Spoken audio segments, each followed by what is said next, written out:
ज्योत्सना किरकेट्टा के एक मर्यादित टिप्पणी के बाद अब कई जो हिंदू संगठन हैं और कह सकते हैं कि एक दल के द्वारा आज आप देख सकते हैं कलेक्ट्रेट बिल्डिंग के बाहर में ये लोग इकट्ठे होकर के और कार्रवाई की मांग को लेकर के सिटी एसपी के समक्ष आवेदन पेश किए हुए हैं। चलिए हम बातचीत करके जानने की कोशिश करेंगे कि आखिरकार उनका ये गुस्सा थमने का नाम क्यों नहीं ले रहा है और उनका अगला कदम क्या होने वाला है। तो हम बातचीत करेंगे। आप किस संगठन से हैं? हम तो सभी हिंदू संगठन से है और हमने फेसबुक पे देखा था एक कॉन्क्लेव हो रहा था जिसमें कि एक ज्योत्सना किरकेट्टा नेत्री थी जो बोल रही थी, जो द्रोणाचार्य के ऊपर जो बोली वो किसी भी एंगल से उन्हें सही नहीं बोला जाता और ये बहुत गलत है, क्योंकि द्रोणाचार्य के बारे में जो बोल रहे थे वो एक उनके नाम से एक हमारे देश में एक अवार्ड भी दिया जाता है जो कि सर्वश्रेष्ठ बोलते। अगर देखा जाए तो वो एक देशद्रोह का भी मामला बनता है और सनातन धर्म में भी उनका एक अब बहुत ऊंचा दर्जा दिया जाता है और वो बहुत बड़े गुरु हैं, वो गुरु बोला जाता है। उनके बारे में अगर जैसे वो ज्योत्सना बोल रही है ये गलत है और वो ये गलत है, लेकिन आज आप लोग इकट्ठे हुए हैं, इकट्ठे होकर के क्या प्रशासनिक कार्रवाई की मांग कर रहे हैं, जरा इस बारे में बताएं। हमने साइबर थाना में एफआईआर किया था तो थाने वहाँ से रिप्लाई बहुत लेट हो रहा था, तो आज हम सिटी एसपी के पास गए थे इस चीज़ के बारे में पूछने कि इसके ऊपर कार्रवाई किया जाए और उन्होंने आश्वासन दिया है कि हम इसके ऊपर कार्रवाई करेंगे। और इस वक्त हमारे साथ देखेंगे सनातनी सेवा मंच के भी एक सदस्य हैं, उनसे हम बातचीत करेंगे। खुद अध्यक्ष हैं और इन्होंने इस पूरे विषय को बड़े गंभीरता से लिया है।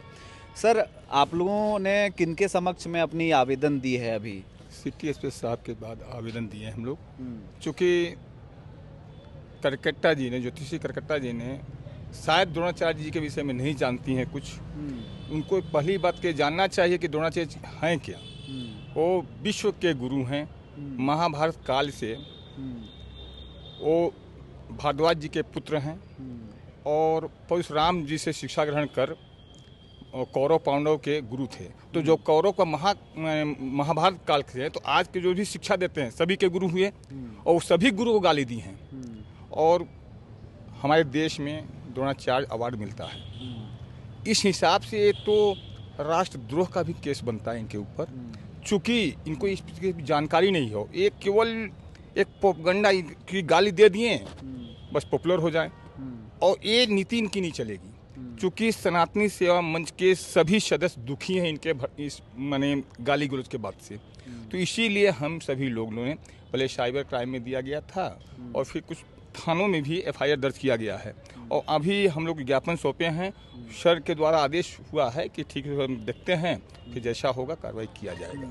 इन तमाम गतिविधियों को देखते हुए अगर इस पर एफआईआर करते हैं, केस होता है, प्रशासनिक कार्रवाई होती है, तो जो उनका सोच था ज्योत्सना को एक सोशल मीडिया में एक माइलेज तो मिलेगा ही मिलेगा, लोग जानेंगे और तो गहराई से उनको और इसमें फ़ायदा मिलेगा। आप लोग ये करेंगे तो इस तरह की बातें होंगी तो सब तो इस तरह गाली देगा, इसका मतलब नहीं। उसका माइलेज भी नहीं मिलना चाहिए, लेकिन उनको लगता होगा माइलेज मिलेगा, लेकिन हम लोग इस विषय में नहीं समझते कि उनको माइलेज मिलना चाहिए।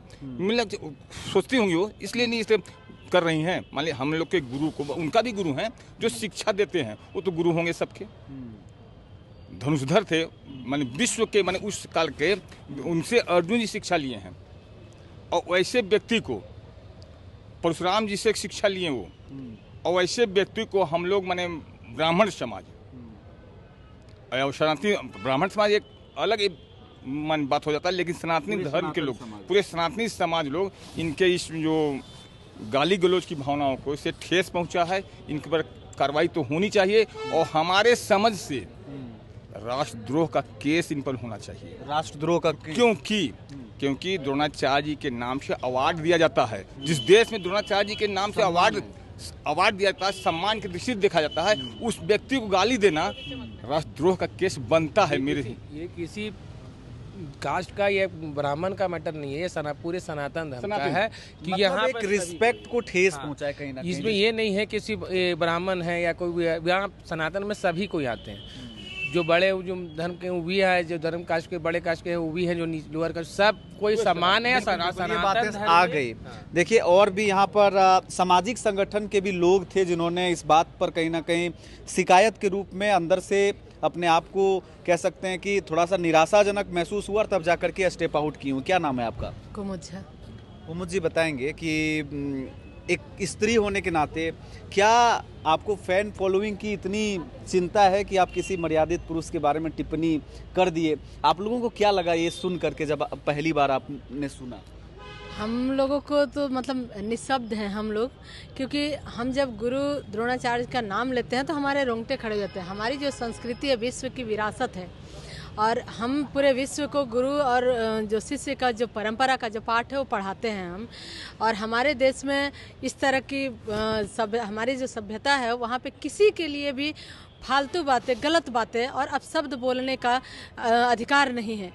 जब हम इतनी धनी संस्कृति है हमारी, जहाँ पे हमें अगर किसी से लड़ना भी है तो उसमें भी मतलब शब्दों का मर्यादा है। जो हमारे संस्कृति में देखा गया कि जब लड़ाइयाँ भी होती थी ना तो भी उसका समय काल निर्धारित होता था। तो जब इतनी धनी संस्कृति में आकर के हम कहीं सार्वजनिक मंच पर बैठ करके किसी व्यक्ति को गाली नहीं दे सकते हैं, तो व्यक्ति तो दूर है, यहाँ धर्म और व्यक्ति और समाज तो दूर, हम उस गुरु को गाली दिए हैं जिसमें आए दिन हम जी रहे हैं। आज हम आप सभी किसी न किसी गुरु शिष्य परंपरा से जीते हैं, रोज सीखते हैं और सिखाते हैं, रोज हम उस गुरु को याद करते हैं, रोज हम उस गुरु को नमन करते हैं। ये तो महिमा हो गई। अब आप क्या चाहते हैं? गलती हो गई उनसे, अब आप लोग जो स्टेप आउट कर रहे हैं, कैसे दिखना चाहते हैं ज्योत्सना के? अब उनको कहाँ पहुँचाना चाहते हैं? गलती नहीं, गुनाह, और गुनाह की हमेशा सजा होती है।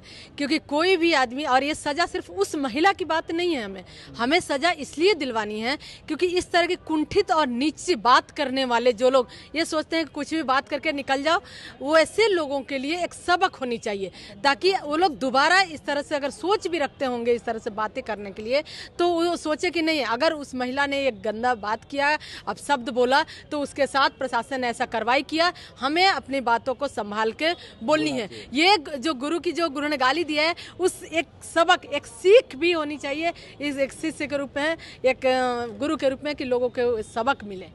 क्या नाम है? सदान मूलवासी मंच की अध्यक्ष हूँ।